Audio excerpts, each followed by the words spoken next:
History Secrets.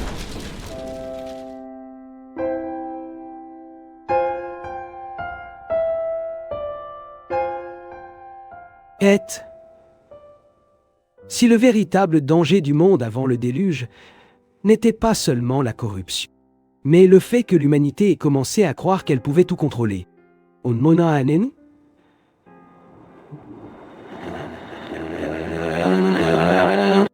Après les eaux, le monde recommence. Mais quelque chose d'étrange demeure dans les récits anciens. Comme si la destruction n'avait jamais totalement effacé ce qui avait été réveillé avant le déluge. Le désir du pouvoir, la fascination pour le savoir interdit, l'obsession de dépasser les limites, tout cela continue d'apparaître encore et encore dans l'histoire humaine. Le livre d'Enoch laisse presque entendre que certains secrets ont survécu. Pas nécessairement sous forme de livres ou de technologies visibles, mais sous forme d'impulsions, de connaissances fragmentées, d'idées transmises entre générations. Et peut-être est-ce exactement ce qui rend l'histoire si inquiétante.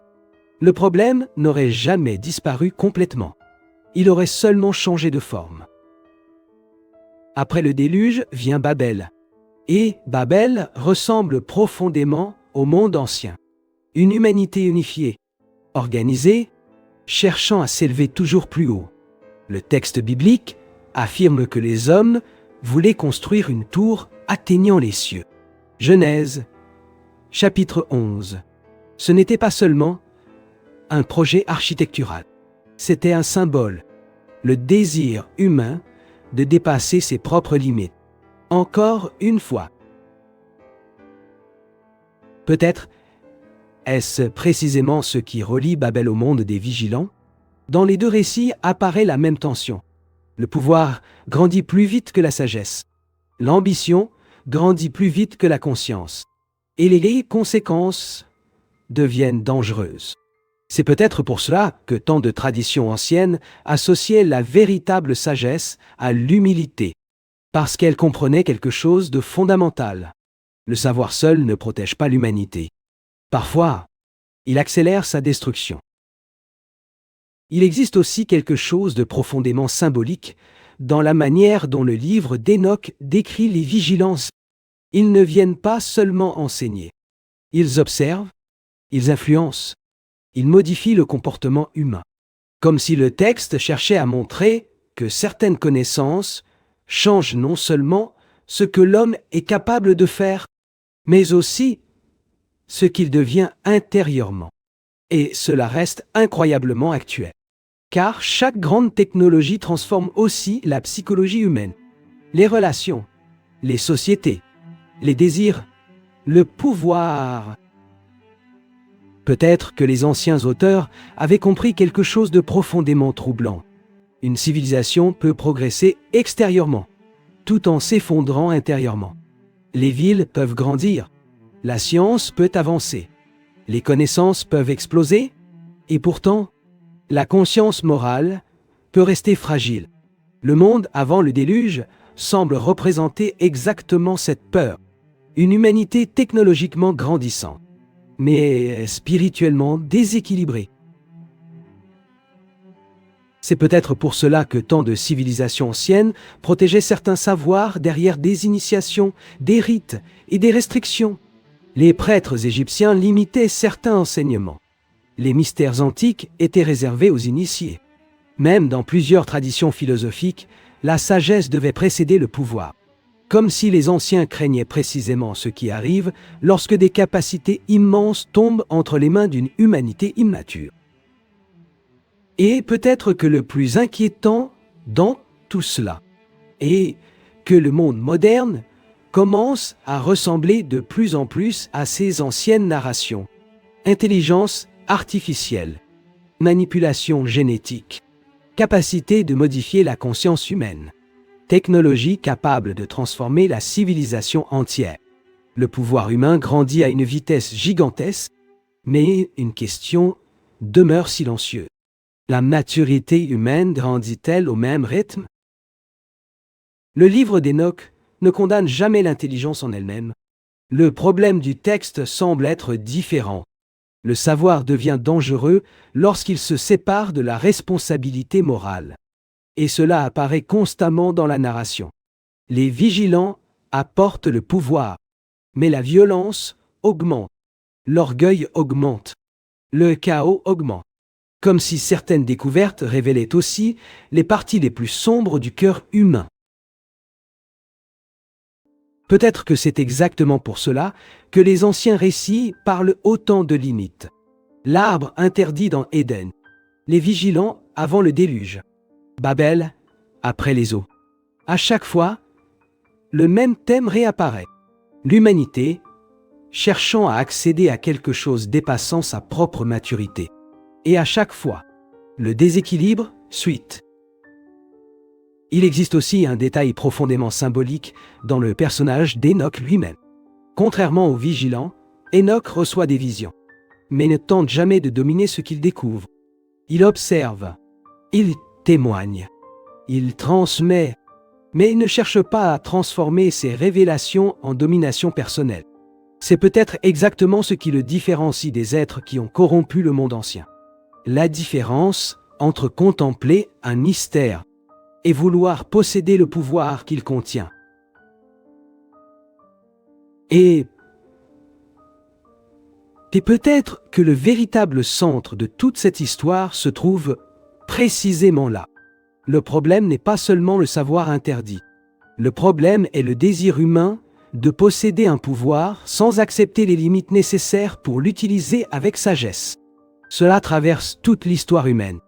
Les empires, les guerres, les découvertes scientifiques, les technologies modernes. Encore et encore, l'humanité avance plus vite que sa propre conscience. C'est peut-être pour cela que les récits du monde avant le déluge continuent de fasciner autant, parce qu'ils ressemblent moins à des histoires du passé qu'à des avertissements permanents. Des civilisations peuvent grandir immensément, accumuler du savoir, transformer le monde, et pourtant se diriger silencieusement vers leur propre déséquilibre. Peut-être qu'au fond, le véritable mystère du monde avant le déluge n'est pas seulement de savoir quels secrets les vigilants ont révélés, mais de comprendre pourquoi l'humanité semble continuellement attirée par l'idée de dépasser toutes les limites, même lorsqu'elle ignore totalement les conséquences de ce qu'elle est en train d'éveiller. Et peut-être que le plus troublant dans les histoires du monde, avant le déluge, n'est pas seulement l'existence d'un savoir interdit, mais la possibilité que chaque civilisation finisse tôt ou tard par croire qu'elle est suffisamment avancée pour jouer avec des forces qu'elle ne comprend pas encore complètement. Un aîné, qui dit Zanat, il s'amonotone ici, sepi, nocia et disparaît. Et si le véritable héritage du monde avant le déluge n'était pas une technologie perdue, mais une vérité beaucoup plus dérangeante sur la nature humaine elle-même? Nen. Jar, Nishalijins, Alneden. Samo. Neoishi. Peut-être que les anciens récits n'ont jamais essayé uniquement de raconter l'histoire des vigilants. Peut-être tentaient-ils surtout de décrire quelque chose qui se répète continuellement dans toutes les civilisations. Le moment où le pouvoir grandit plus vite que la conscience. Le monde avant le déluge semble fonctionner comme un immense avertissement symbolique. Une humanité fascinée par le savoir, séduite par le progrès, enivrée par sa propre capacité à transformer le monde, mais intérieurement, de plus en plus déséquilibrée. Et c'est peut-être précisément ce qui rend ces histoires si actuelles, parce qu'elles ressemblent moins à des mythes lointains qu'à des reflets de comportements humains éternels. Le livre d'Enoch insiste constamment sur une idée importante. Les vigilants n'ont pas seulement transmis des techniques, ils ont accéléré quelque chose. Les désirs, l'ambition, la violence, le besoin de domination comme si certaines connaissances ne transformaient pas uniquement les civilisations extérieurement, mais réveillaient aussi des instincts humains profondément dangereux. Et peut-être est-ce exactement cela qui continue de se répéter dans l'histoire humaine. Chaque grande avancée apporte aussi une nouvelle capacité de destruction. Le feu réchauffe, mais peut brûler des villes entières. L'énergie nourrit les civilisations, mais produit aussi des armes capables d'anéantir des peuples. La technologie connecte le monde, mais peut aussi manipuler des milliards de consciences. Le problème n'a jamais été seulement la découverte. Le problème est toujours ce que l'être humain choisit de faire avec ce qu'il découvre. C'est peut-être pour cela que les anciens textes associaient souvent la sagesse à la maîtrise intérieure. Dans beaucoup de traditions antiques, le véritable danger n'était pas l'ignorance.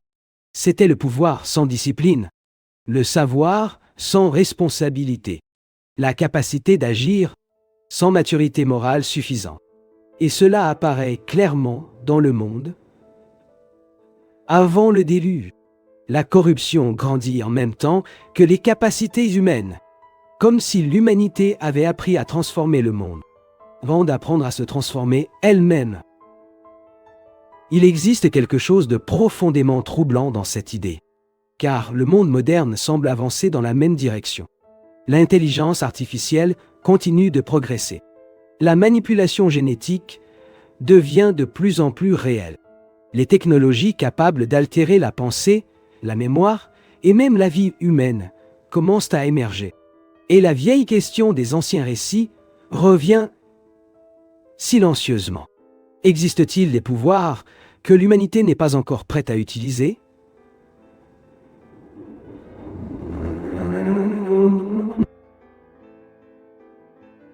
Peut-être que le livre d'Enoch ne voulait pas seulement parler d'anges.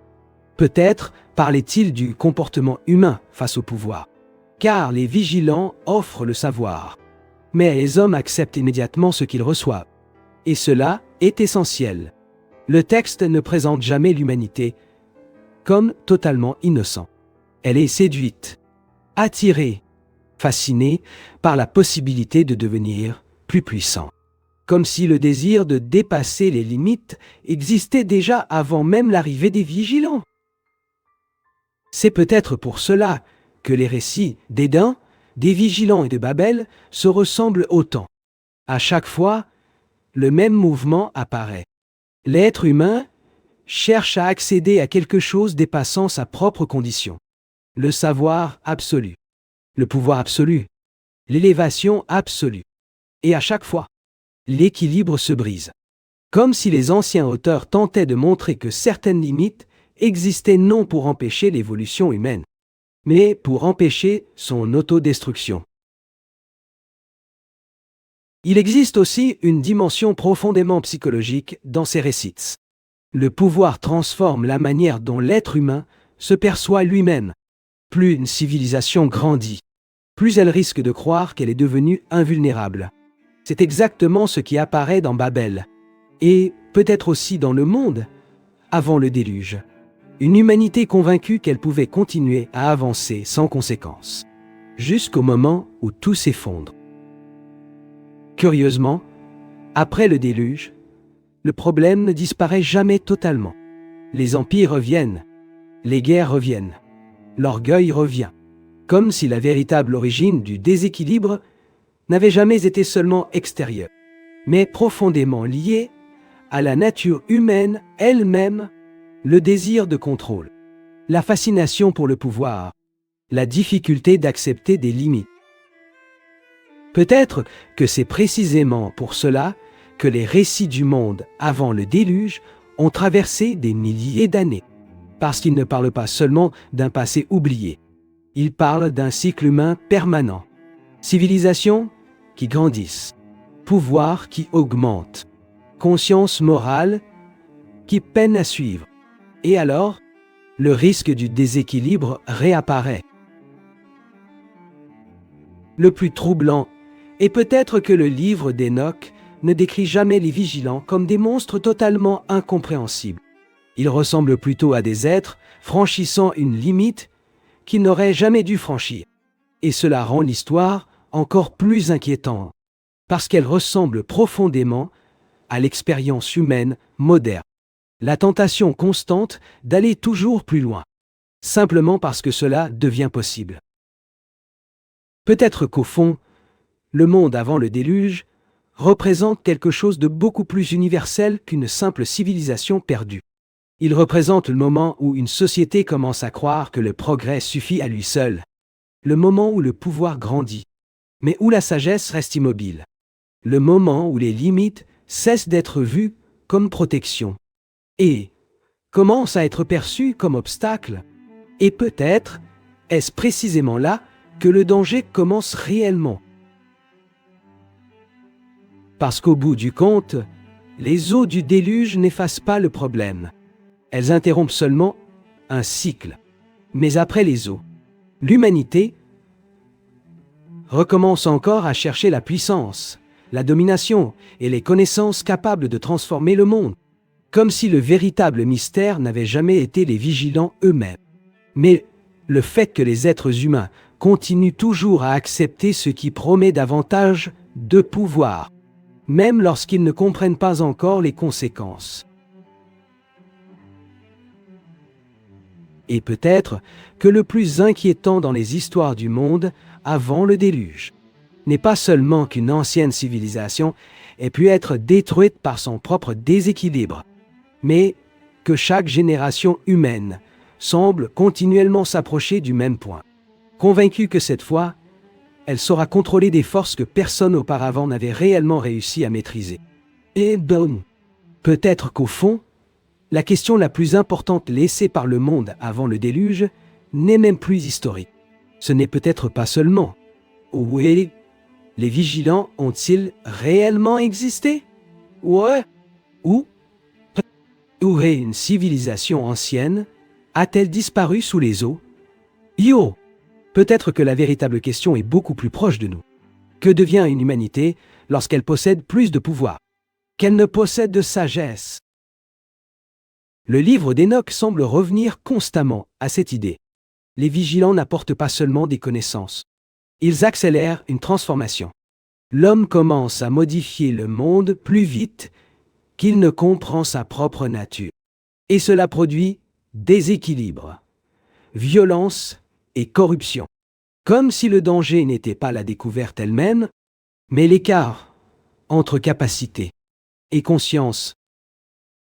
Peut-être est-ce exactement ce qui rend ces récits si difficiles à oublier, parce qu'ils ressemblent étrangement au monde moderne.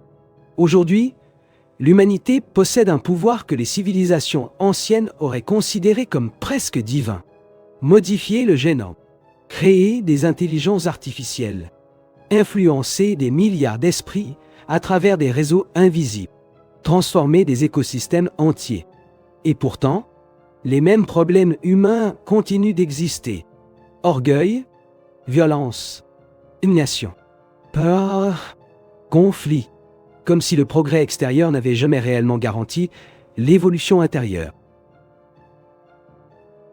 C'est peut-être précisément pour cela que tant d'anciennes traditions associaient la sagesse à la maîtrise de soi.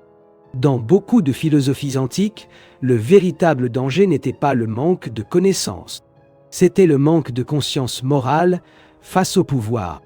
Parce qu'un être humain capable de transformer le monde, mais incapable de contrôler sa propre arrogance, devient rapidement dangereux.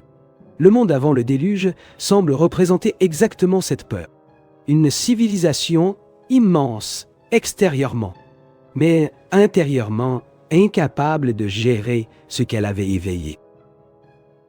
Il existe aussi quelque chose de profondément symbolique dans le fait que le déluge efface presque entièrement ce monde, comme si les anciens auteurs voulaient montrer qu'aucune civilisation, aussi avancée soit-elle, n'est à l'abri de l'effondrement lorsqu'elle perd son équilibre intérieur. Et cela traverse toute l'histoire humaine. Des empires atteignent leur sommet, puis tombent souvent précisément à cause de leur propre excès. Rome, Babylone, d'innombrables civilisations convaincues de leur permanence, avant de disparaître. Peut-être que les récits des vigilants ne parlent donc pas seulement de créatures célestes. Peut-être parle-t-il du comportement humain face à la tentation du pouvoir absolu. Car, dans le texte, les hommes acceptent immédiatement les connaissances offertes. Ils ne résistent pas. Ils sont fascinés, comme si le désir de dépasser les limites faisait déjà partie de la nature humaine bien avant le déluge lui-même. Et peut-être que le plus troublant est que ces histoires ne semblent jamais réellement appartenir au passé. À chaque époque, l'humanité croit avoir atteint un niveau supérieur, plus avancé, plus rationnel, plus puissant, et pourtant, les mêmes dangers reviennent sous des formes nouvelles. Le pouvoir concentré, la manipulation, la violence, la perte de limites. Comme si le véritable problème n'avait jamais été la technologie, mais le cœur humain utilisant cette technologie. Le personnage d'Enoch devient alors extrêmement important, parce qu'il représente une autre manière de se rapporter au mystère. Il voit, il reçoit des visions, il contemple des secrets, mais il ne cherche pas à dominer ce qu'il découvre. C'est peut-être exactement ce qui le différencie des vigilants. La capacité d'observer un pouvoir, sans vouloir immédiatement le posséder. Et cela crée un contraste profond. D'un côté, des êtres cherchant à franchir toutes les frontières. De l'autre, un homme qui demeure dans l'humilité face à ce qu'il ne contrôle pas. Peut-être que c'est précisément là le cœur caché de toute cette narration. Le problème n'est pas simplement le savoir interdit. Le problème est la relation humaine au pouvoir. Le désir de posséder toujours davantage, d'aller toujours plus loin, même lorsque les conséquences dépassent la compréhension humaine. Et cela rend le monde, avant le déluge, incroyablement moderne, parce qu'il ressemble à une civilisation fascinée par sa propre capacité de transformation, sans mesurer pleinement le prix de cette évolution. Il existe aussi une ironie profonde dans ces récits. Les êtres humains cherchent le pouvoir pour se sentir plus grands. Mais très souvent, c'est ce même pouvoir qui finit par les détruire. Les vigilants tombent à cause de leur transgression. Les géants deviennent symboles de chaos. Le monde ancien disparaît sous les eaux, comme si les textes voulaient répéter une idée encore et encore. Le déséquilibre finit toujours par produire l'effondrement. Et peut-être que le plus inquiétant est que le monde moderne commence lui aussi à s'approcher d'un point où ses capacités dépassent sa sagesse collective. L'intelligence artificielle, les armes autonomes, la manipulation génétique, les technologies capables de modifier la conscience humaine elle-même. Jamais l'humanité n'a possédé autant de pouvoir. Et, pourtant, les mêmes questions morales fondamentales demeurent irrésolues. Qui contrôle ce pouvoir? Pourquoi l'utilise-t-on? Et jusqu'où l'être humain est-il prêt à aller? Peut-être que le véritable avertissement du monde avant le déluge n'était donc pas la peur du savoir, mais la peur d'une humanité avançant plus vite que sa propre conscience. Une civilisation capable de transformer le monde, avant d'avoir appris à se transformer elle-même. Et c'est peut-être exactement cela qui rend ces récits si éternels, parce qu'ils ne parlent pas seulement d'un ancien monde disparu. Ils parlent de chaque génération humaine confrontée au même choix. Grandir en sagesse, ou seulement grandir en pouvoir. Et peut-être que le plus grand mystère du monde avant le déluge n'est pas de savoir quels secrets les vigilants ont révélés, mais de comprendre pourquoi l'humanité semble continuellement fascinée par tout ce qui promet davantage de pouvoir, même lorsqu'elle pressent déjà que certaines portes, une fois ouvertes, peuvent transformer irréversiblement le destin du monde lui-même.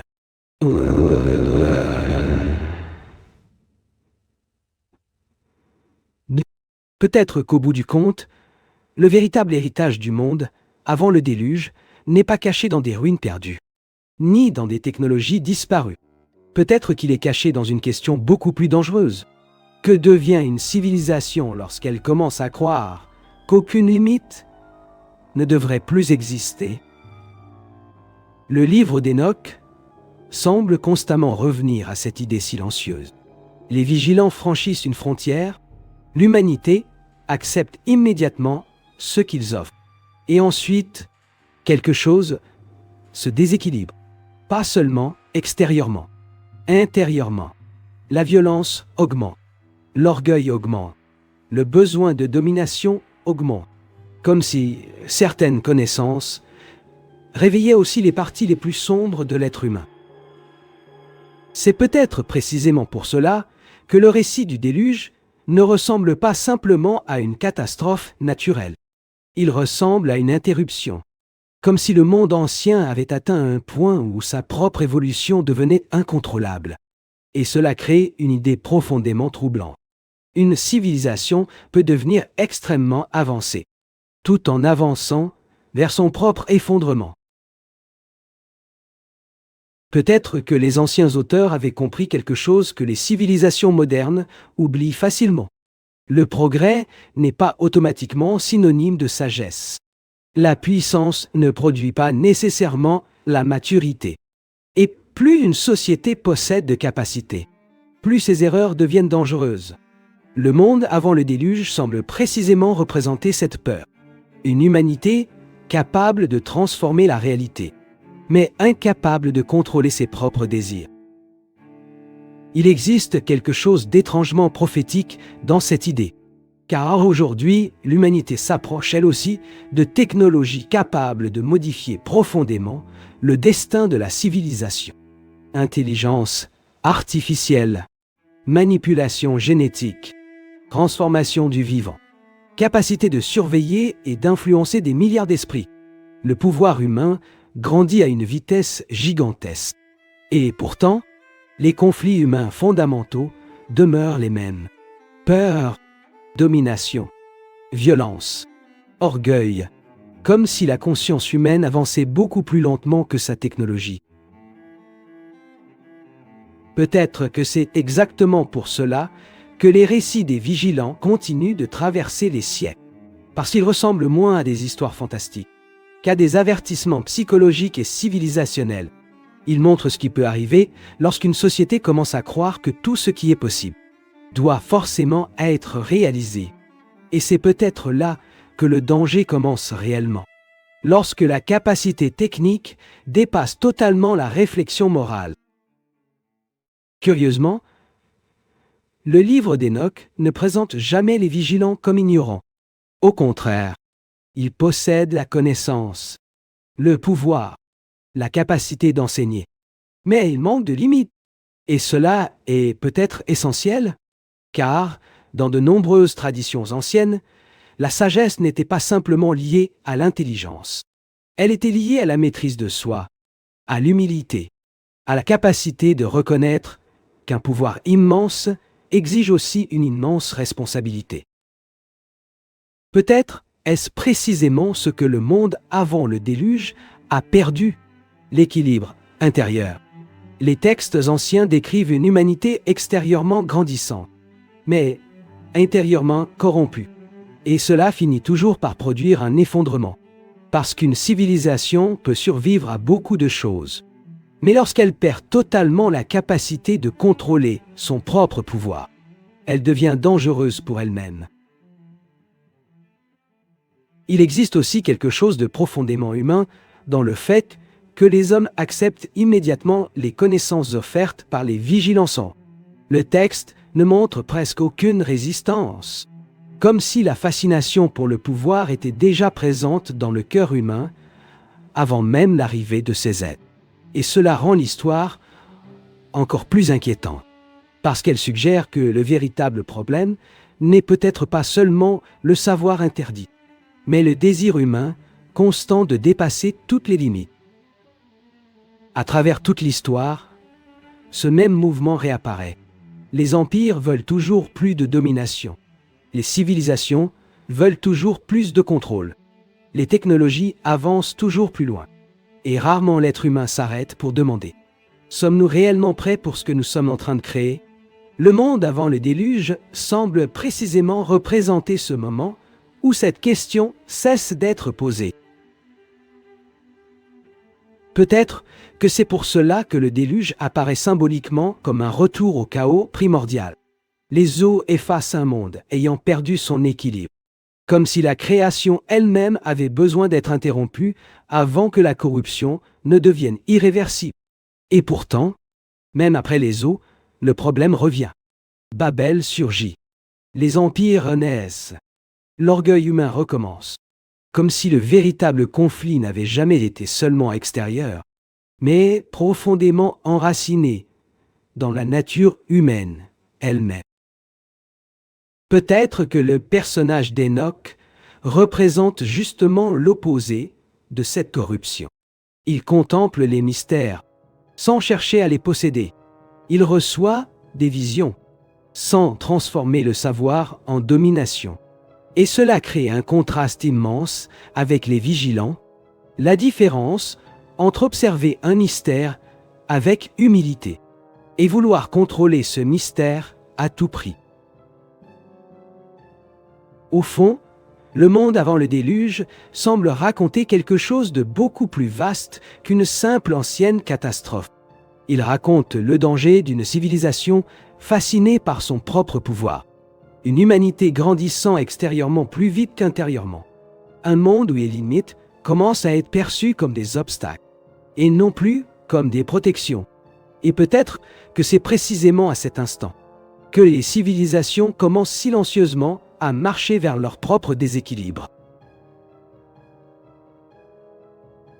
Et peut-être que le plus troublant dans les récits du monde, avant le déluge, n'est pas seulement qu'une ancienne humanité ait pu disparaître après avoir franchi certaines limites, mais la possibilité que chaque génération humaine continue encore aujourd'hui à croire qu'elle saura maîtriser des forces que toutes les civilisations précédentes ont fini, tôt ou tard, par laisser leur échapper un améjaille.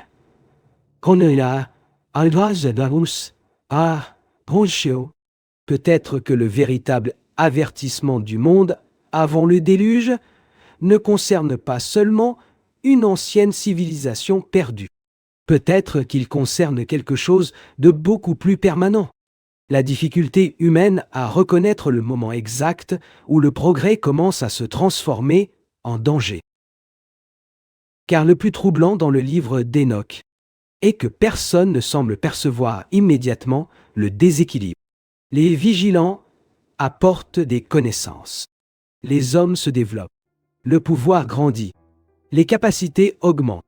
Et pendant un temps, tout cela semble impressionnant, comme si l'humanité avançait vers une forme supérieure d'existence. Mais lentement, la violence apparaît. L'orgueil apparaît. Le chaos apparaît. Et lorsque les conséquences deviennent visibles, il est déjà presque trop tard. Peut-être est-ce exactement ainsi que les civilisations se perdent. Non pas soudainement, mais progressivement, à travers de petites transgressions répétées, à travers l'idée que certaines limites ne sont plus nécessaires, à travers la conviction que la puissance humaine suffit à résoudre tous les problèmes. Le monde avant le déluge semble précisément représenter ce processus silencieux. Une humanité fascinée par sa propre capacité de transformation, sans comprendre ce qu'elle était en train de réveiller. Et peut-être que le plus inquiétant est que les anciens récits ne décrivent jamais les vigilants comme imposant leur savoir par la force. Les hommes désirent ce qu'ils offrent. Ils acceptent volontairement, comme si la tentation du pouvoir existait déjà profondément dans le cœur humain. Cela rend l'histoire beaucoup plus inconfortable, parce qu'elle suggère que le danger ne vient pas seulement d'une force extérieure, mais du désir humain lui-même. Le désir de dépasser les limites, de contrôler davantage, de devenir plus puissant, même sans comprendre pleinement les conséquences. C'est peut-être précisément pour cela que les récits du monde avant le déluge ressemblent tant aux grandes crises de l'histoire humaine. Des civilisations grandissent, accumulant des connaissances immenses. développent des capacités extraordinaires, puis commencent lentement à croire qu'elles sont devenues invulnérables.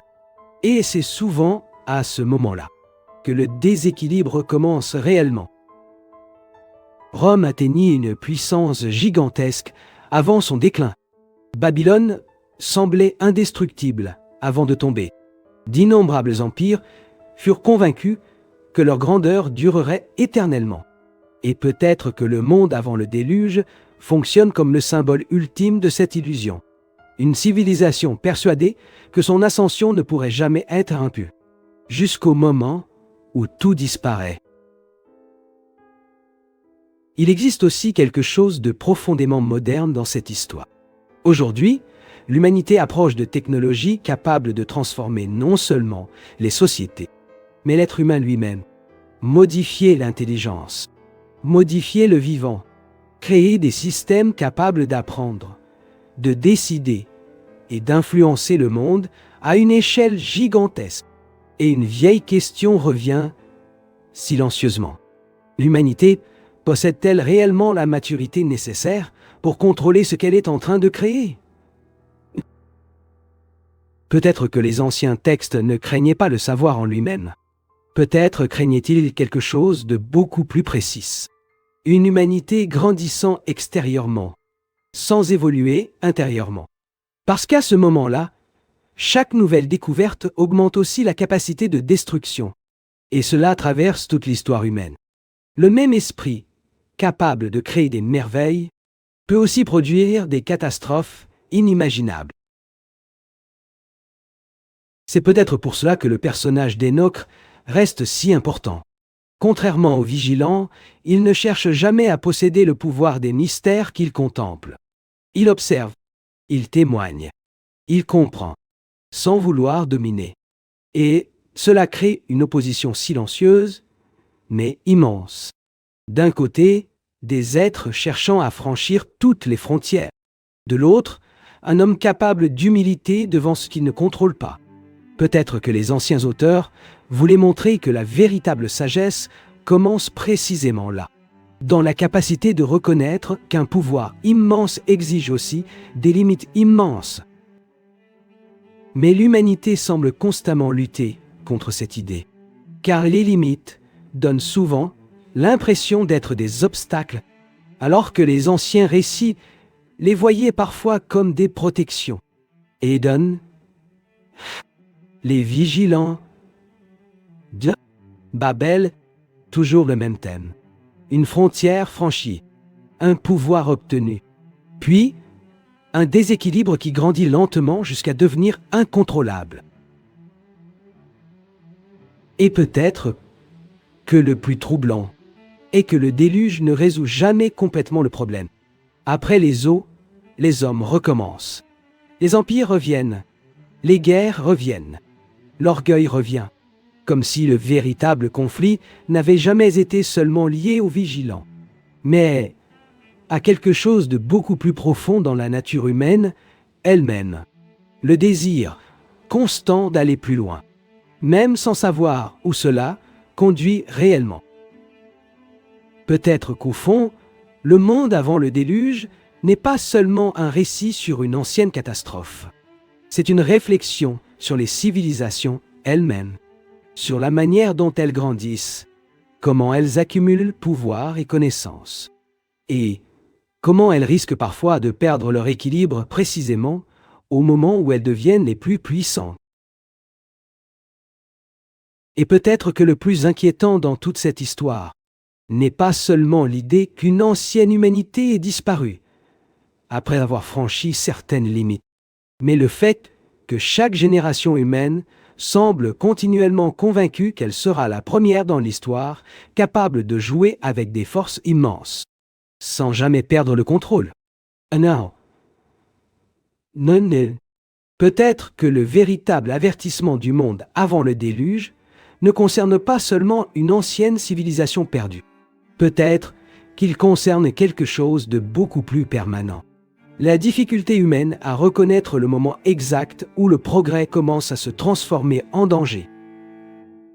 Car le plus troublant, dans le livre d'Enoch, est que personne ne semble percevoir immédiatement le déséquilibre. Les vigilants apportent des connaissances. Les hommes se développent. Le pouvoir grandit. Les capacités augmentent. Et pendant un temps, tout cela semble impressionnant, comme si l'humanité avançait vers une forme supérieure d'existence. Mais lentement, la violence apparaît, l'orgueil apparaît, le chaos apparaît, et lorsque les conséquences deviennent visibles, il est déjà presque trop tard. Peut-être est-ce exactement ainsi que les civilisations se perdent. Non pas soudainement, mais progressivement, à travers de petites transgressions répétées, à travers l'idée que certaines limites ne sont plus nécessaires, à travers la conviction que la puissance humaine suffit à résoudre tous les problèmes. Le monde avant le déluge semble précisément représenter ce processus silencieux. Une humanité fascinée par sa propre capacité de transformation, sans comprendre ce qu'elle était en train de réveiller. Et peut-être que le plus inquiétant est que les anciens récits ne décrivent jamais les vigilants comme imposant leur savoir par la force. Les hommes désirent ce qu'ils offrent. Ils acceptent volontairement, comme si la tentation du pouvoir existait déjà profondément dans le cœur humain. Cela rend l'histoire beaucoup plus inconfortable, parce qu'elle suggère que le danger ne vient pas seulement d'une force extérieure, mais du désir humain lui-même. Le désir de dépasser les limites, de contrôler davantage, de devenir plus puissant, même sans comprendre pleinement les conséquences. C'est peut-être précisément pour cela que les récits du monde avant le déluge ressemblent tant aux grandes crises de l'histoire humaine. Les civilisations grandissent, accumulent, ulant des connaissances immenses, développent des capacités extraordinaires, puis commencent lentement à croire qu'elles sont devenues invulnérables. Et c'est souvent à ce moment-là que le déséquilibre commence réellement. Rome atteignit une puissance gigantesque avant son déclin. Babylone semblait indestructible avant de tomber. D'innombrables empires furent convaincus que leur grandeur durerait éternellement. Et peut-être que le monde avant le déluge fonctionne comme le symbole ultime de cette illusion. Une civilisation persuadée que son ascension ne pourrait jamais être interrompue, jusqu'au moment où tout disparaît. Il existe aussi quelque chose de profondément moderne dans cette histoire. Aujourd'hui, l'humanité approche de technologies capables de transformer non seulement les sociétés, mais l'être humain lui-même. Modifier l'intelligence, modifier le vivant, créer des systèmes capables d'apprendre, de décider et d'influencer le monde à une échelle gigantesque. Et une vieille question revient silencieusement. L'humanité possède-t-elle réellement la maturité nécessaire pour contrôler ce qu'elle est en train de créer? Peut-être que les anciens textes ne craignaient pas le savoir en lui-même. Peut-être craignait-il quelque chose de beaucoup plus précis, une humanité grandissant extérieurement, sans évoluer intérieurement, parce qu'à ce moment-là, chaque nouvelle découverte augmente aussi la capacité de destruction, et cela traverse toute l'histoire humaine. Le même esprit, capable de créer des merveilles, peut aussi produire des catastrophes inimaginables. C'est peut-être pour cela que le personnage d'Enoch reste si important. Contrairement aux vigilants, il ne cherche jamais à posséder le pouvoir des mystères qu'il contemple. Il observe, il témoigne, il comprend, sans vouloir dominer. Et cela crée une opposition silencieuse, mais immense. D'un côté, des êtres cherchant à franchir toutes les frontières. De l'autre, un homme capable d'humilité devant ce qu'il ne contrôle pas. Peut-être que les anciens auteurs voulaient montrer que la véritable sagesse commence précisément là, dans la capacité de reconnaître qu'un pouvoir immense exige aussi des limites immenses. Mais l'humanité semble constamment lutter contre cette idée, car les limites donnent souvent l'impression d'être des obstacles, alors que les anciens récits les voyaient parfois comme des protections. Éden, les vigilants. Abel, toujours le même thème. Une frontière franchie.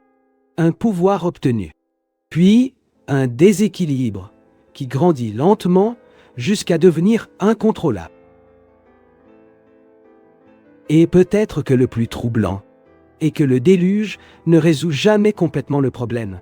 Après les eaux, les hommes recommencent. Les empires reviennent.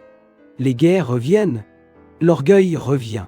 Comme si le véritable conflit n'avait jamais été seulement lié aux vigilants, mais à quelque chose de beaucoup plus profond dans la nature humaine elle-même.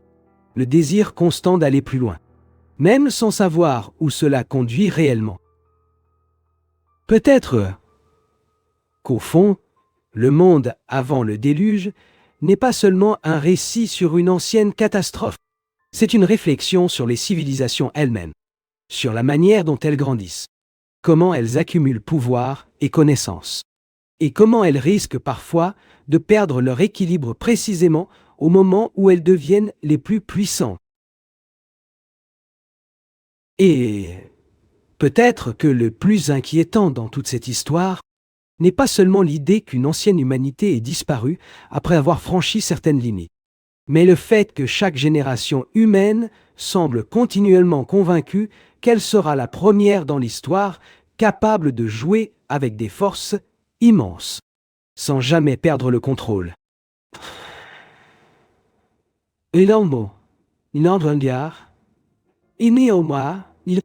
Peut-être qu'au bout du compte, le véritable mystère du monde, avant le déluge, ne réside ni dans les géants, ni dans les vigilants, ni même dans les eaux du déluge. Peut-être qu'il réside dans une question beaucoup plus proche de nous.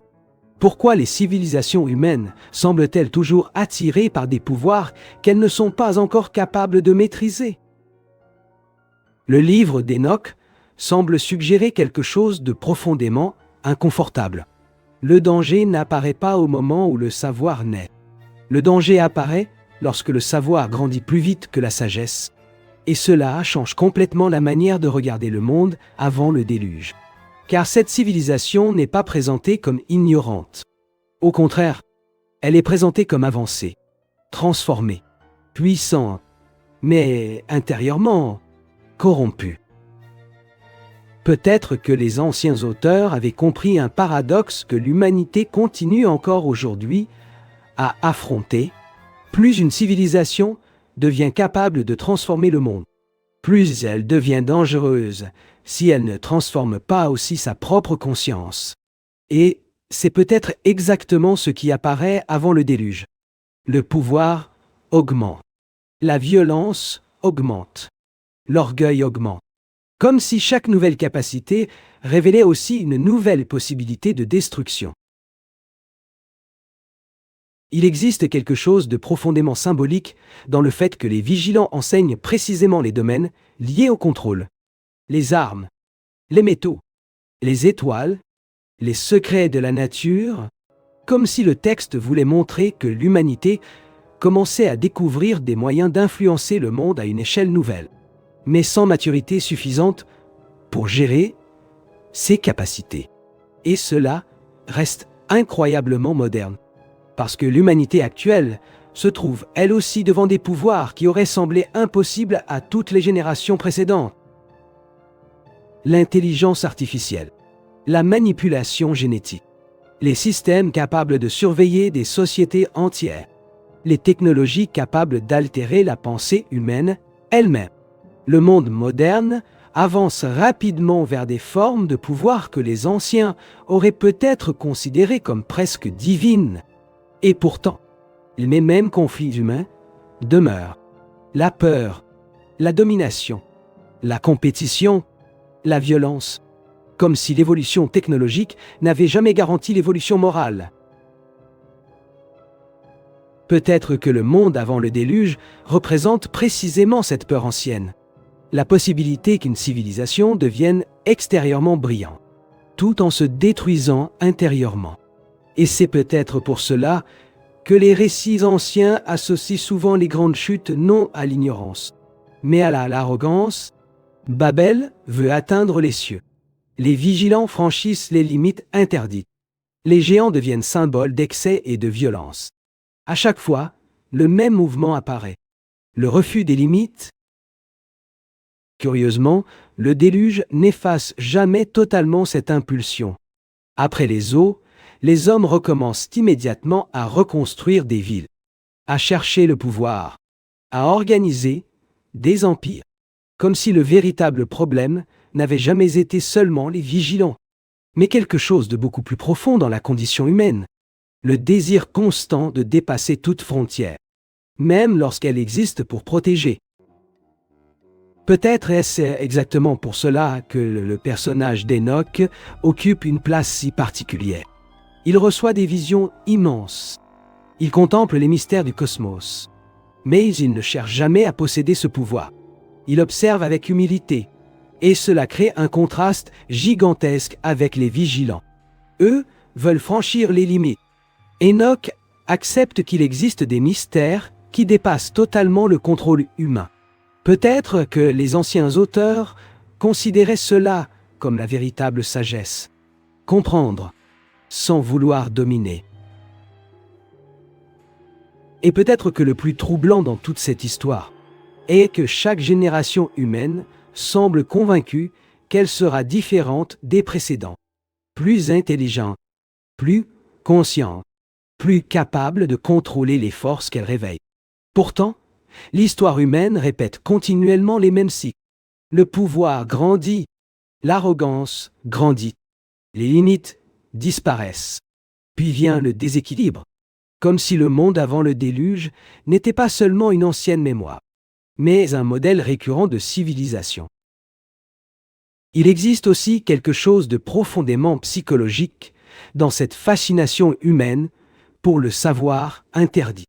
Ce qui est interdit semble toujours promettre davantage de pouvoir, davantage de liberté, davantage de contrôle.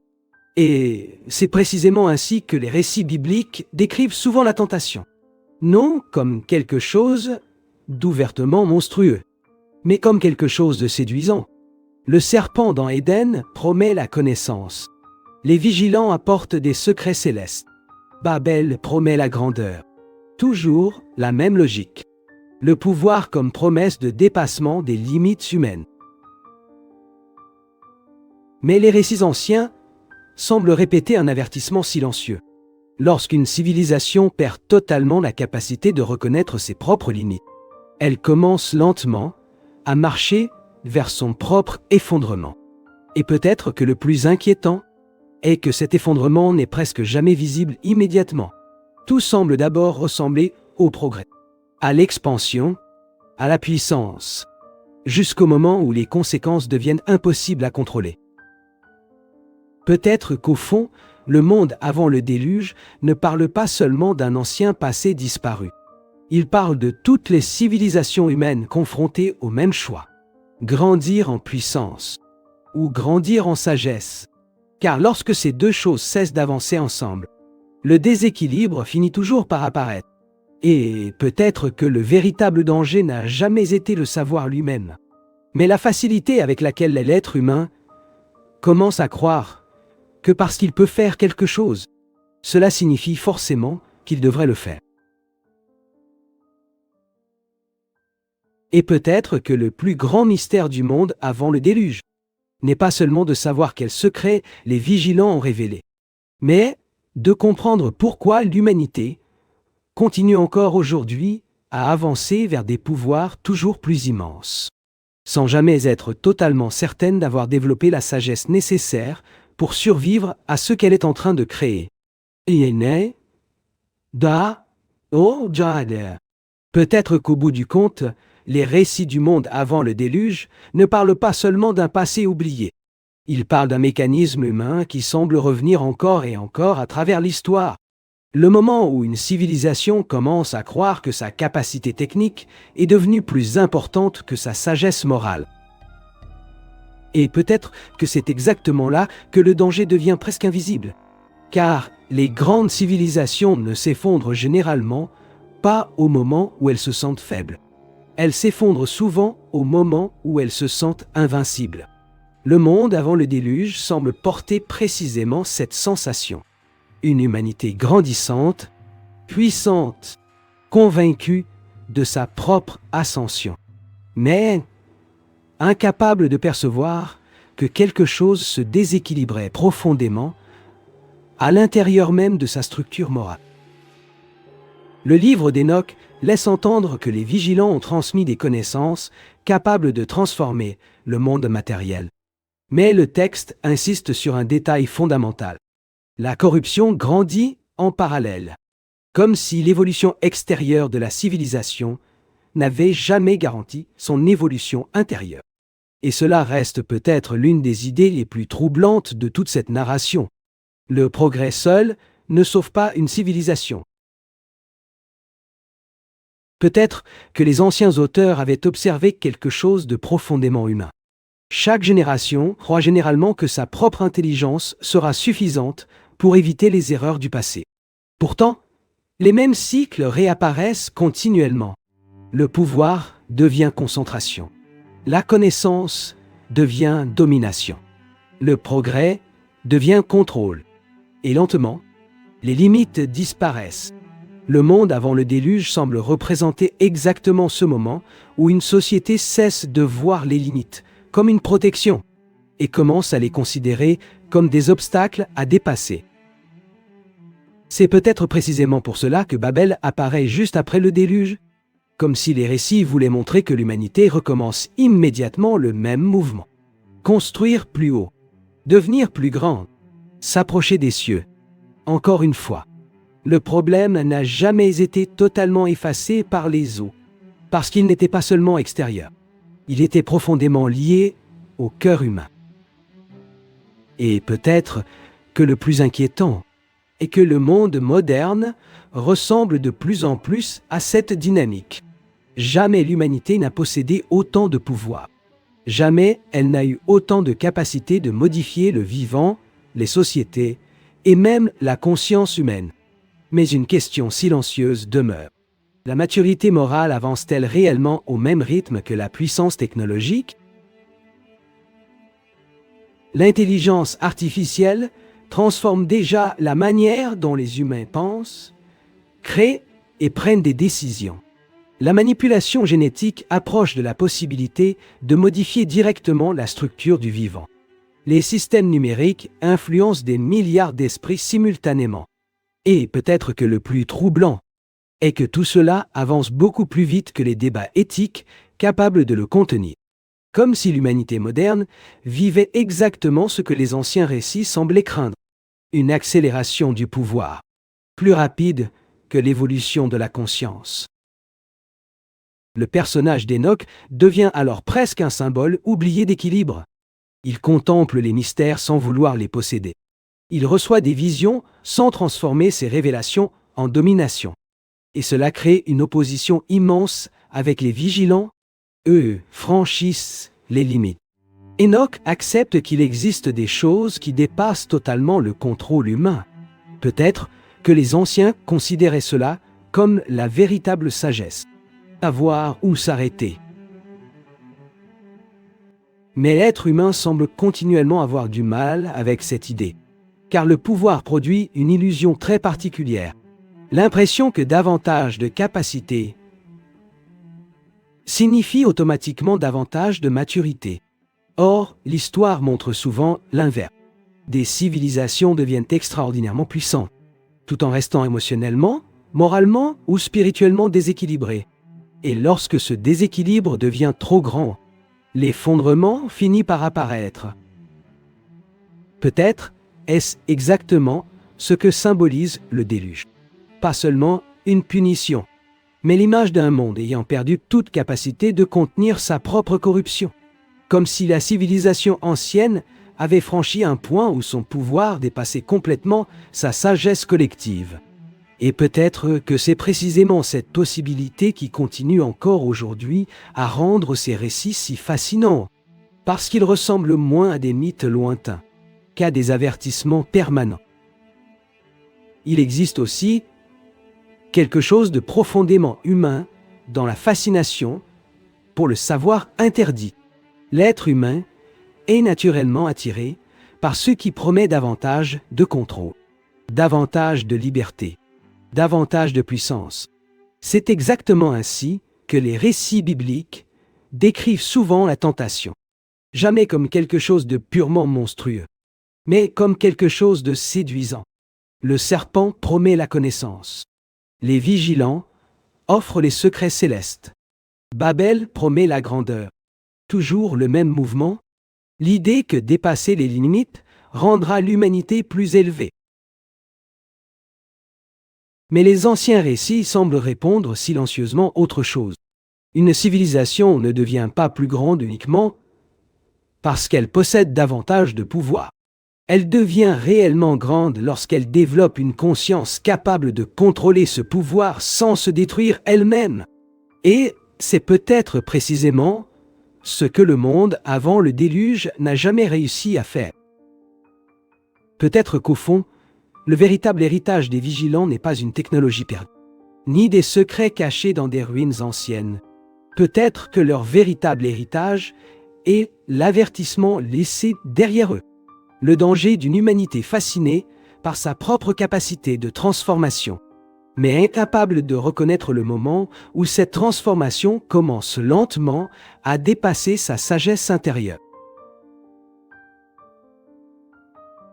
Et peut-être que le plus inquiétant dans les récits du monde avant le déluge n'est pas seulement l'idée qu'une ancienne civilisation ait disparu après avoir franchi certaines limites, mais le fait que chaque génération humaine semble encore aujourd'hui avancer vers des pouvoirs toujours plus immenses, tout en croyant silencieusement qu'elle sera enfin la première dans l'histoire capable de contrôler parfaitement ce que toutes les autres civilisations ont fini, tôt ou tard, par laisser leur échapper. Et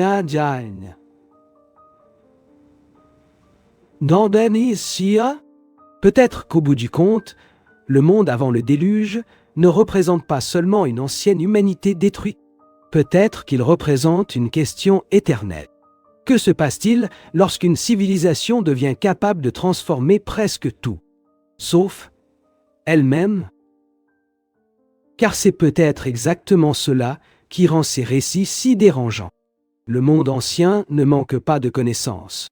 Il ne manque pas de puissance. Il ne manque pas de capacité. Ce qui semble manquer, c'est l'équilibre intérieur.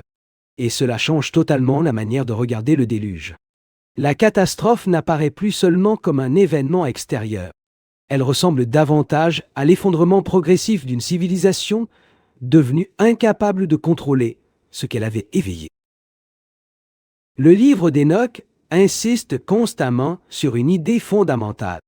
Les vigilants transmettent des savoirs capables de modifier profondément le monde humain. Mais, presque immédiatement, ces connaissances produisent aussi violence, domination et désordre, comme si chaque nouveau pouvoir révélait en même temps une nouvelle possibilité de corruption. Et peut-être que le véritable problème n'a jamais été le savoir lui-même, mais l'être humain utilisant ce savoir sans sagesse suffisante. C'est peut-être précisément pour cela que ces récits ressemblent autant au présent. Aujourd'hui encore, l'humanité possède des capacités gigantesques. Sans avoir résolu ses conflits les plus anciens, les guerres continuent, la domination continue, les inégalités continuent, la manipulation continue. Et pourtant, les technologies deviennent de plus en plus puissantes, comme si la civilisation moderne avançait elle aussi beaucoup plus vite extérieurement qu'intérieurement. Peut-être que les anciens auteurs craignaient exactement cela, une humanité capable de contrôler les forces du monde, mais incapable de contrôler sa propre arrogance. Car lorsque le pouvoir grandit sans maturité équivalente, chaque erreur devient plus dangereuse. Et cela traverse toute l'histoire humaine. Les empires, les armes, les systèmes de domination, les technologies, encore et encore. Les capacités humaines augmentent plus vite que la conscience morale, capable de les guider. Le plus troublant est peut-être que les récits du monde, avant le déluge, ne présentent jamais le danger comme quelque chose d'évident au départ. Au contraire, tout semble d'abord représenter le progrès, le développement, l'élévation, comme si les civilisations ne percevaient presque jamais le moment exact où leur croissance commence silencieusement à se transformer en déséquilibre. Et cela est profondément humain, car les sociétés remarquent rarement leur propre excès pendant qu'elles le vivent. Peut-être que c'est précisément pour cela que Babel apparaît après le déluge. Comme si les récits voulaient montrer que le problème ne disparaît jamais totalement. L'humanité recommence immédiatement à chercher davantage de grandeur, davantage de hauteur, davantage de contrôle. Encore une fois. Et cela suggère quelque chose de profondément inconfortable. Le véritable conflit n'a jamais été seulement extérieur. Il se trouve dans le cœur humain lui-même. Le désir constant de dépasser toutes les limites. Le personnage d'Enoch devient alors presque une alternative à cette logique. Il contemple les mystères, sans vouloir les posséder. Il reçoit des visions, sans chercher à transformer ces révélations en domination. Et cela crée une opposition immense avec les vigilants. Eux veulent franchir les frontières du pouvoir. Enoch accepte qu'il existe des réalités que l'homme n'a pas été créé pour contrôler totalement. Peut-être que les anciens textes considéraient cela comme la véritable sagesse. Comprendre que certaines limites existent pour protéger l'humanité d'elle-même. Mais l'être humain semble continuellement avoir du mal à accepter cette idée, car le pouvoir produit toujours la même illusion. L'impression que cette fois, tout sera différent, que cette génération sera plus intelligente, plus avancée, plus capable de contrôler ce qu'elle crée. Et pourtant, l'histoire humaine semble répéter encore et encore le même cycle. Le pouvoir grandit. L'arrogance grandit. Les limites disparaissent. Puis le déséquilibre finit par apparaître. Il existe aussi quelque chose de profondément symbolique dans les eaux du déluge elles-mêmes. Elles effacent un monde ayant perdu sa stabilité, comme si la création revenait temporairement au chaos primordial. Et peut-être que cela représente une idée plus vaste. Lorsqu'une civilisation perd totalement son équilibre intérieur, elle commence lentement à retourner vers le chaos qu'elle croyait avoir dépassé. Aujourd'hui encore, le monde moderne semble s'approcher de cette même tension. L'intelligence artificielle progresse rapidement. Les technologies capables de modifier le vivant deviennent réelles. Les systèmes numériques influencent déjà les comportements humains à une échelle gigantesque. Et une vieille question revient silencieusement. L'humanité développe-t-elle réellement la sagesse nécessaire pour survivre à son propre pouvoir? Peut-être que l'onde avant le déluge représente précisément cette inquiétude éternelle. Le danger d'une civilisation fascinée par sa capacité de transformation, mais incapable de mesurer les conséquences profondes de ce qu'elle réveille. Et c'est peut-être exactement pour cela que ces récits continuent de traverser les siècles. Parce qu'ils ne parlent pas seulement d'un ancien passé disparu. Ils parlent de toutes les générations humaines confrontées à la même tentation.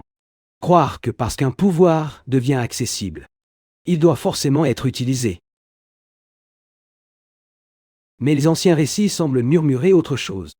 La véritable grandeur d'une civilisation ne se mesure peut-être pas à la quantité de pouvoir qu'elle possède, mais à sa capacité de reconnaître les limites qu'elle ne devrait jamais franchir.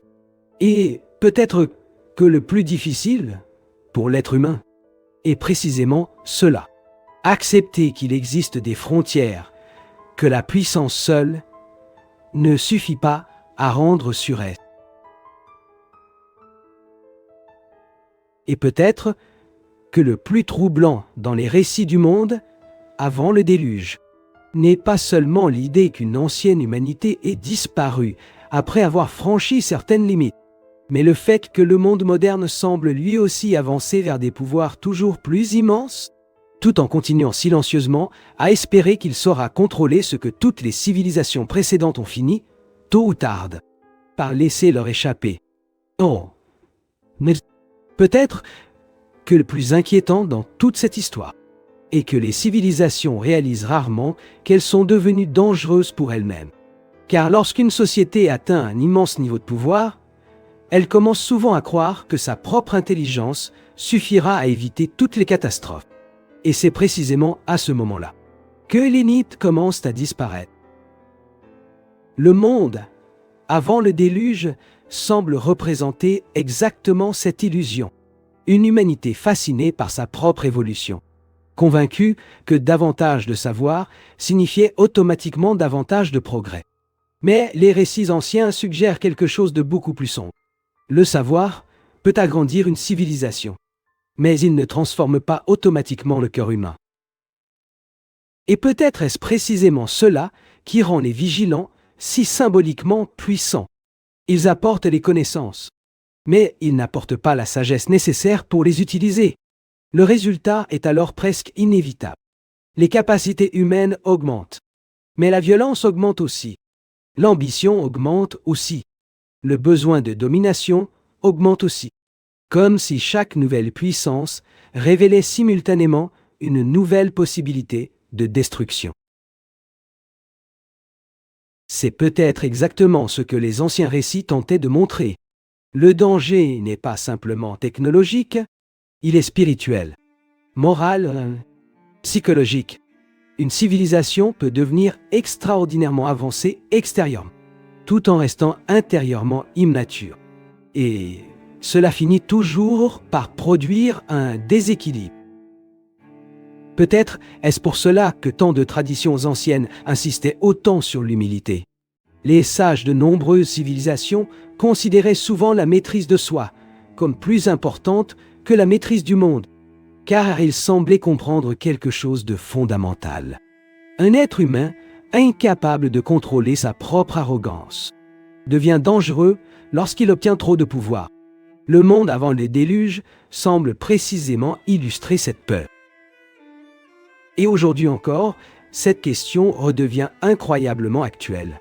L'humanité approche de capacités que les générations précédentes auraient considérées comme impossibles. Créer des intelligences capables d'apprendre seules, modifier directement la structure du vivant, influencer des sociétés entières à travers des réseaux invisibles, transformer profondément la perception humaine elle-même. Et, pourtant, les mêmes conflits fondamentaux demeurent. La peur, la domination, le besoin de contrôle, comme si le progrès extérieur avançait beaucoup plus vite que la maturité intérieure. Peut-être que le déluge symbolise justement ce moment où le déséquilibre devient irréversible, le point où une civilisation ne parvient plus à contenir les conséquences de sa propre évolution. Et c'est peut-être pour cela que les eaux apparaissent comme un retour au chaos primordial, comme si le monde ancien avait perdu l'ordre intérieur nécessaire pour survivre. Mais le plus troublant est peut-être que le problème recommence immédiatement après les eaux. Babel apparaît. Les empires renaissent. Les guerres reviennent, comme si les récits voulaient montrer que la véritable source du déséquilibre ne se trouvait pas uniquement dans les vigilants, mais profondément dans la nature humaine elle-même. Le désir constant d'aller plus loin, toujours plus loin, même sans comprendre pleinement les conséquences. C'est peut-être précisément pour cela qu'Enoch occupe une place si différente. Il contemple les mystères, sans vouloir les posséder. Il reçoit des visions, sans chercher à transformer ces révélations en domination. Et cela crée un contraste immense avec les vigilants. Eux franchissent les frontières. Enoch accepte qu'il existe des réalités dépassant totalement le contrôle humain. Peut-être que les anciens auteurs considéraient cela comme la véritable sagesse. Comprendre qu'un pouvoir immense exige aussi une immense capacité de retenue. Mais l'être humain semble continuellement lutter contre cette idée, car chaque génération croit silencieusement qu'elle sera différente des précédentes, plus avancée, plus rationnelle, plus capable de contrôler les forces qu'elle réveille. Et pourtant, L'histoire humaine répète sans cesse les mêmes cycles. Le pouvoir grandit, l'arrogance grandit, les limites disparaissent, puis le déséquilibre finit par apparaître, comme si les civilisations percevaient rarement le danger, avant qu'il ne soit déjà profondément enraciné. Peut-être qu'au fond, le monde avant le déluge n'est pas seulement une histoire sur une ancienne humanité disparue. C'est une réflexion sur toutes les civilisations confrontées au même choix. Grandir en puissance ou grandir en sagesse. Car lorsque ces deux choses cessent d'avancer ensemble, l'effondrement devient lentement possible. Et peut-être que le véritable danger n'a jamais été le savoir lui-même, mais la tendance humaine à croire que parce qu'un pouvoir devient accessible, cela signifie automatiquement qu'il peut être utilisé sans conséquence. Peut-être est-ce précisément pour cela que les récits des vigilants continuent de fasciner autant aujourd'hui, parce qu'ils ressemblent moins à des mythes anciens qu'à des avertissements permanents. Des civilisations peuvent devenir brillantes, puissantes, théologiquement extraordinaires, et, pourtant, perdre silencieusement leur équilibre intérieur, comme si le véritable effondrement commençait toujours longtemps avant la catastrophe visible.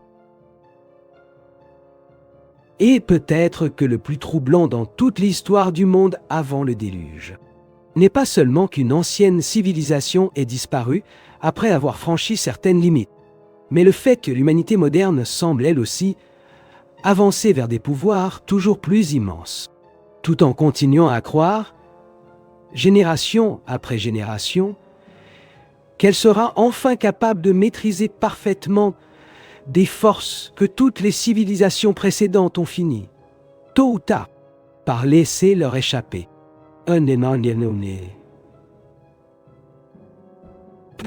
Peut-être qu'au fond, les récits du monde avant le déluge cherchent à montrer quelque chose que les êtres humains ont énormément de mal à accepter. La puissance seule ne garantit jamais la survie d'une civilisation. Car très souvent, les sociétés commencent à s'effondrer, précisément au moment où elles atteignent leur plus haut niveau de développement. Le monde ancien semble refléter exactement cette idée. Une humanité immense, avancée, capable de transformer profondément le monde. Et pourtant, intérieurement corrompue.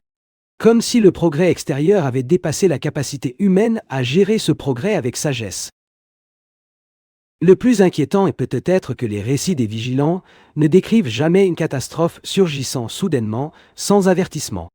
Le déséquilibre grandit progressivement. La violence augmente. La corruption augmente. Le chaos augmente. Comme si les civilisations devenaient dangereuses pour elles-mêmes lentement, presque sans le remarquer. Et cela reste incroyablement actuel. Car les grandes crises humaines apparaissent rarement d'un seul coup. Elles se construisent silencieusement pendant des années, parfois pendant des générations entières.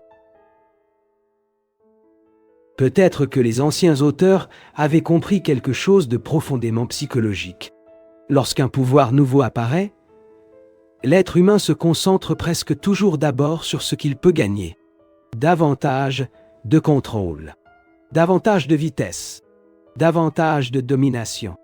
Mais il réfléchit beaucoup moins aux conséquences profondes que ce pouvoir pourrait produire à long terme. Et c'est précisément ce qui semble arriver avant le déluge. L'humanité devient fascinée par ses capacités nouvelles, sans percevoir le déséquilibre intérieur grandissant derrière cette fascination. C'est peut-être exactement pour cela que les récits anciens insistent autant sur les limites. Dans la mentalité moderne, les limites sont souvent perçues comme des obstacles. Mais, dans beaucoup de traditions anciennes, elles étaient vues comme des protections. L'arbre interdit en Éden, les frontières franchies par les vigilants. La tour de Babel, toujours le même thème. Le danger commence lorsque l'être humain refuse toute limite. Et peut-être que le plus troublant est que le monde moderne semble lui aussi se rapprocher de ce point. Les technologies évoluent plus vite que les systèmes éthiques capables de les encadrer. Les capacités humaines augmentent plus vite que la maturité collective. Et parfois, l'humanité semble avancer simplement parce qu'elle peut avancer, sans savoir réellement vers quoi elle se dirige.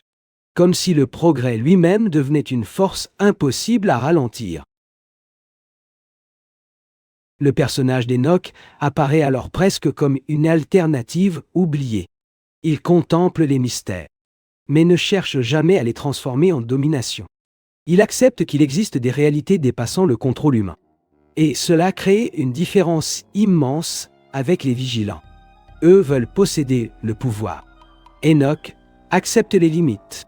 Peut-être que les anciens récits considéraient cela comme la véritable séparation entre sagesse et corruption.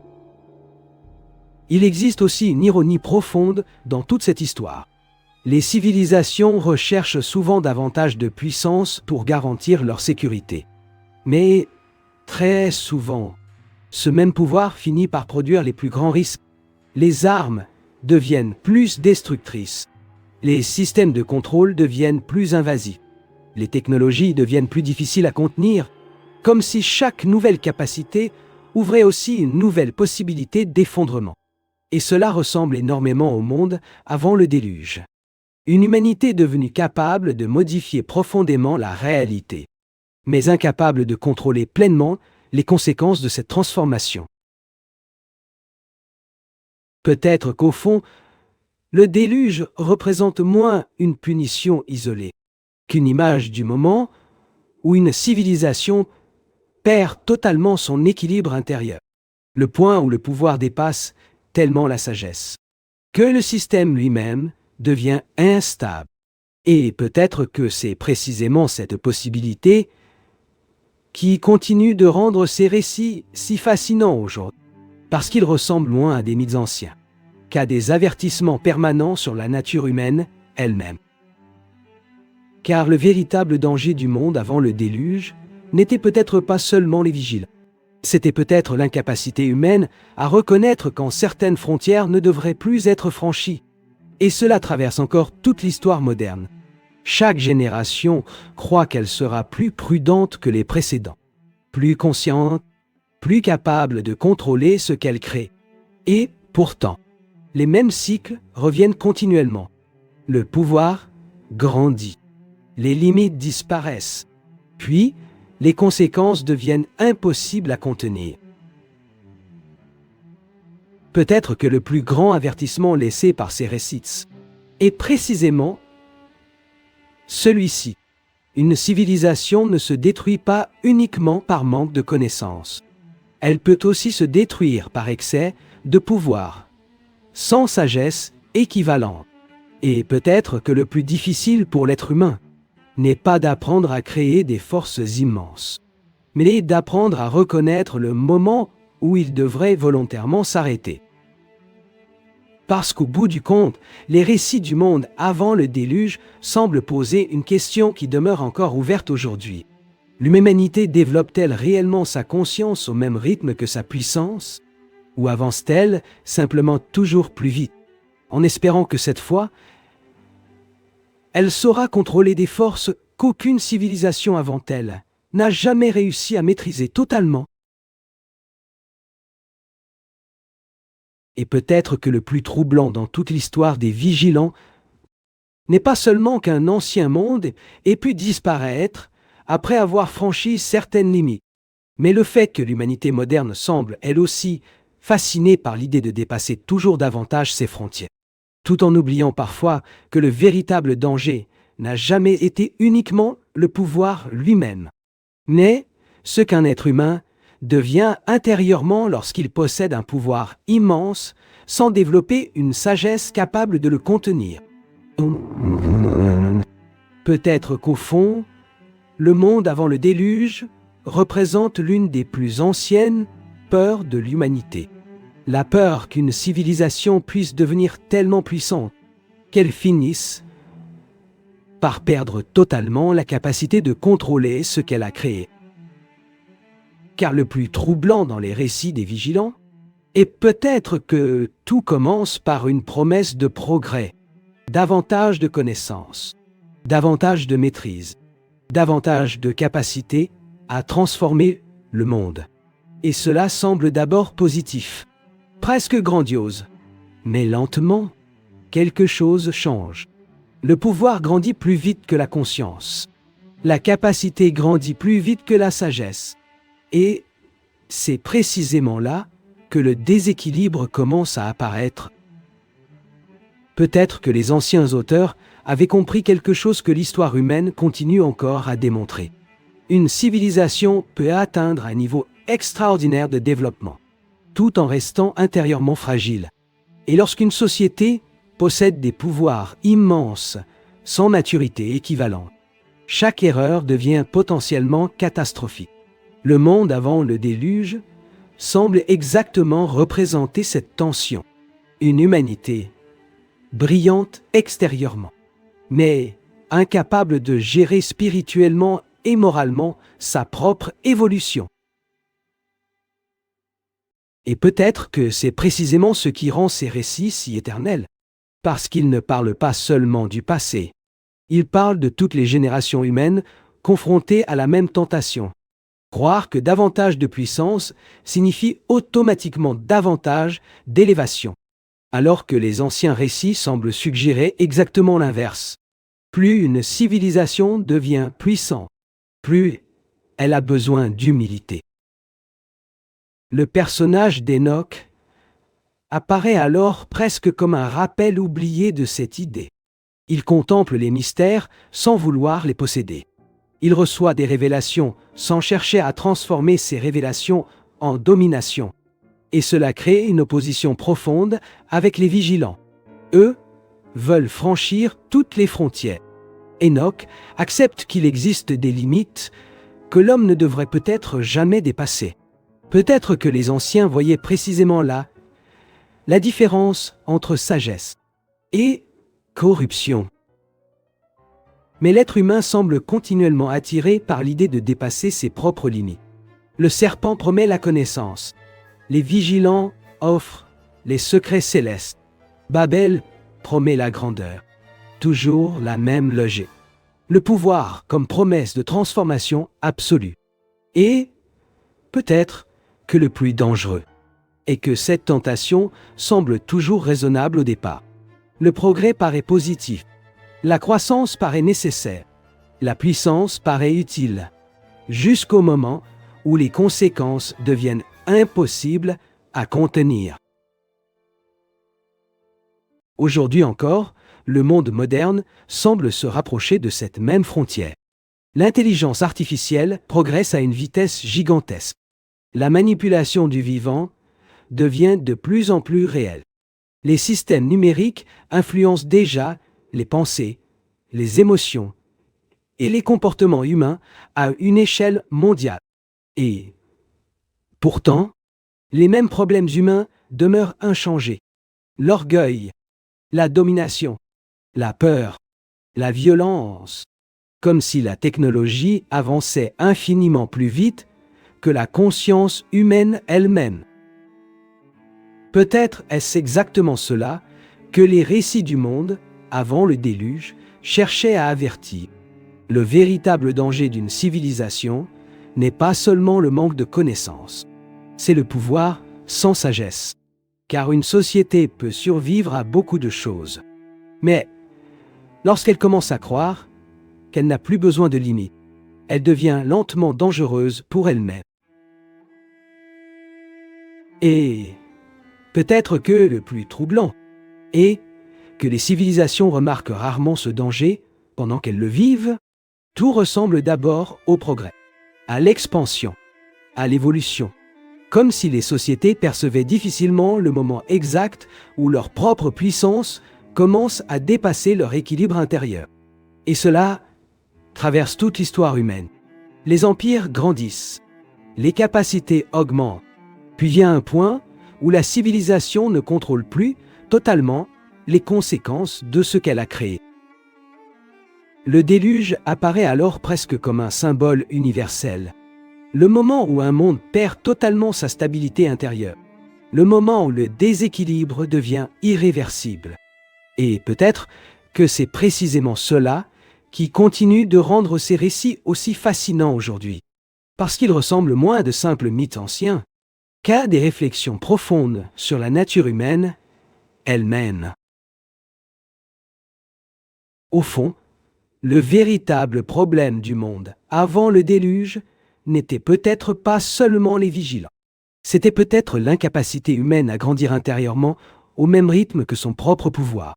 Et cette question demeure encore totalement ouverte aujourd'hui. L'humanité développe-t-elle réellement la sagesse nécessaire pour survivre à tout ce qu'elle est désormais capable de créer? Ou continue-t-elle simplement à avancer toujours plus loin, fascinée par la possibilité de dépasser toutes les limites, sans savoir exactement où cette fascination pourrait finalement la conduire? Et peut-être que le plus grand avertissement laissé par les récits du monde avant le déluge n'est pas seulement qu'une ancienne civilisation est disparue après avoir cru pouvoir contrôler des forces dépassant sa sagesse, mais le fait que chaque génération humaine semble encore aujourd'hui convaincue qu'elle sera différente des précédents, même lorsqu'elle recommence silencieusement à marcher vers le même déséquilibre entre puissance et conscience. Naneri a Josh.